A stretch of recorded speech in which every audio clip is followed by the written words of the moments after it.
Eu quero começar dizendo que milagres, operações, sinais, maravilhas, tudo isso eu creio e tudo eu acredito que nós podemos viver. Em João 14:12, Jesus disse: em verdade vos digo, que quem crê em mim fará as obras que eu faço, e ainda as farás maiores, porque eu vou para o meu Pai. Marcos 16:17, e esses sinais seguirão aos que creem. Em meu nome expulsarão demônios, e em meu nome falarão novas línguas. Esta noite, eu quero dizer a todos que o grande problema que nós podemos pontuar aqui está em duas bases para não viver o sobrenatural, para não experimentar o poder de Deus. Nós temos duas bases que são problemas. A primeira base que eu vou apresentar aqui são os teólogos. Eu disse quem? Os teólogos. Por que os teólogos, pastor Aziel?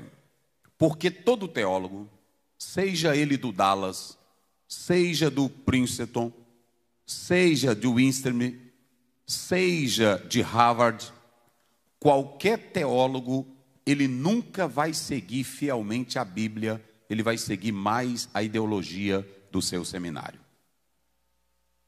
Não estou dizendo isso por dizer, e como é gravado aqui, eu quero dizer algo para vocês. A maioria dos que seguem o Fuller ou Princeton tem uma ideia que nega a escatologia que nós pentecostais defendemos. Por que eu estou dizendo que a maior parte dos problemas são teólogos? Porque Agostinho, quarto século, ele escreveu que os dons cessaram. Mas quem disse para Agostinho que os dons cessaram? Ninguém. Onde ele encontrou na Bíblia que os dons cessaram? Em lugar nenhum. Mas por que vários teólogos que foram para as academias voltaram negando o sobrenatural e a ação de Deus na história? Eu quero que a juventude assembleiana que está aqui me escute, porque há muitos que estão seguindo uma linha cessacionista e que não tem qualquer base bíblica. Se você quer ver o sobrenatural de Deus, Jesus diz: quem crê em mim fará as obras que eu faço.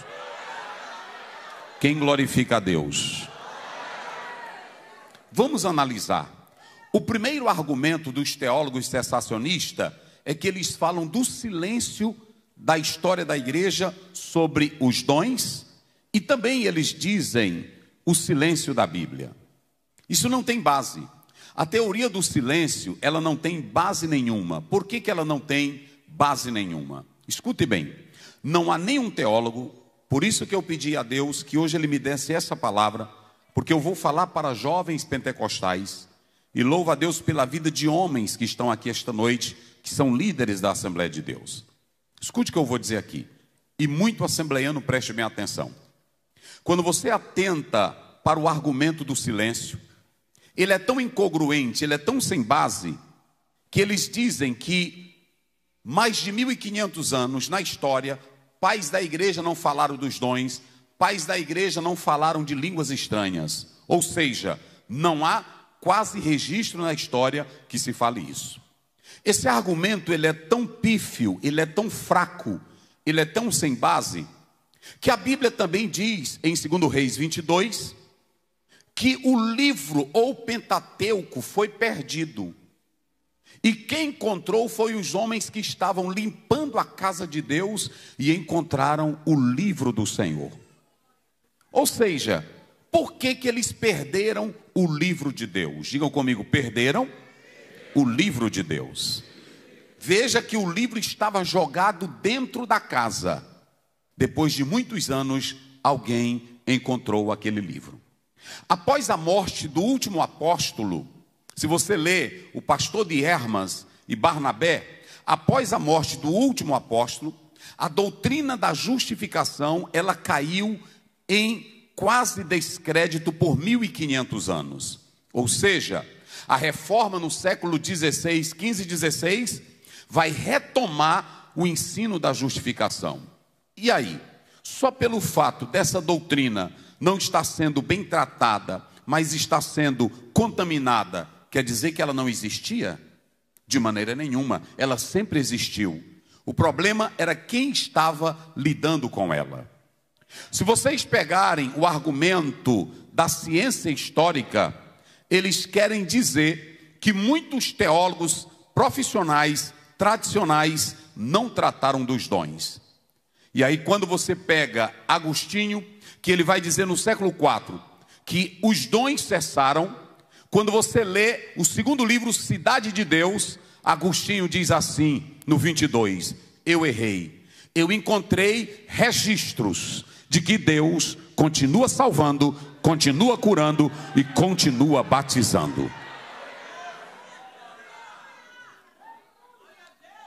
Se vocês analisarem, eu quero citar esta noite aqui 5 grandes teólogos que provam, eu vou usar a Bíblia, mas eu quero primeiro começar com eles.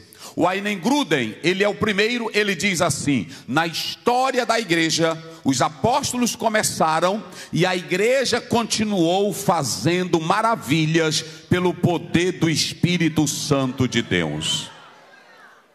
O segundo é John Piper. John Piper, ele chega a dizer que a história da igreja e os dons foram dados para a edificação da igreja. Esta noite eu tenho um recado a todos que estão aqui. Igreja que não crê em dom de revelação, em dom de profecia, em dons de curar, em dons de poder, ela pode fechar a porta, que o que sustenta esta igreja é a ação do Espírito Santo nela. Quem glorifica a Deus? Craig Kenner, ele vai dizer o seguinte: ele diz que a frequência dos milagres na história da igreja evidenciam que o Espírito Santo continua trabalhando ainda hoje. Diga comigo bem forte, pegue a sua Bíblia e diga comigo bem forte aqui esta noite. Diga assim: a Bíblia, cadê sua Bíblia? Levante ela e diga bem forte: a Bíblia é o livro dos milagres. Mas eu não ouvi, como é? A Bíblia é o quê? Se você não crê em milagre, a Bíblia não vai servir para você. Ela é livro de milagres. Escutem bem, os teólogos cessacionistas, eles dizem que os milagres tiveram 3 fases. Não esqueçam mais isso. Primeira fase, Moisés e Josué. Qual é a primeira fase? Segunda fase, Elias e Eliseu. Quais são? E a terceira fase, os apóstolos, Jesus Cristo e os apóstolos. Vamos memorizar. Isso aqui é o argumento de todo cessacionista. Os milagres só existiram em 3 etapas. Qual é a primeira etapa? Eles dizem assim: de Moisés a Josué tem milagre. Capítulo 15, capítulo 15 de Êxodo 26, Moisés fala de milagre. Moisés opera milagre. Josué ora, o sol se detém. É só milagre com Moisés. Mas aí passa deles para outros 2 homens. Quem? Então eles dizem que no período desses homens, grandes milagres. Aí para e vem para quem? Para Jesus e os... Observem que os cessacionistas dizem que só há milagres nestas 3 fases. Mas eu vou falar de um homem que antes de vir os dons, ele orou por mulheres que não podiam engravidar, e o Senhor engravidou elas. Capítulo 20 de Gênesis, verso 17. O próprio Abraão orou por Abimeleque, orou pelas suas mulheres, e a Bíblia diz que Deus sarou a terra e Deus fez as mulheres férteis. Antes de chegar no Êxodo, Gênesis está cheio de milagres. Só para vocês analisarem, não foi à toa que Abraão, no capítulo 22 de Gênesis, ele disse assim: o Senhor proverá para si um cordeiro. A Bíblia toda é um livro de milagres. Então essas três fases, elas não têm base para dizer que os milagres cessaram.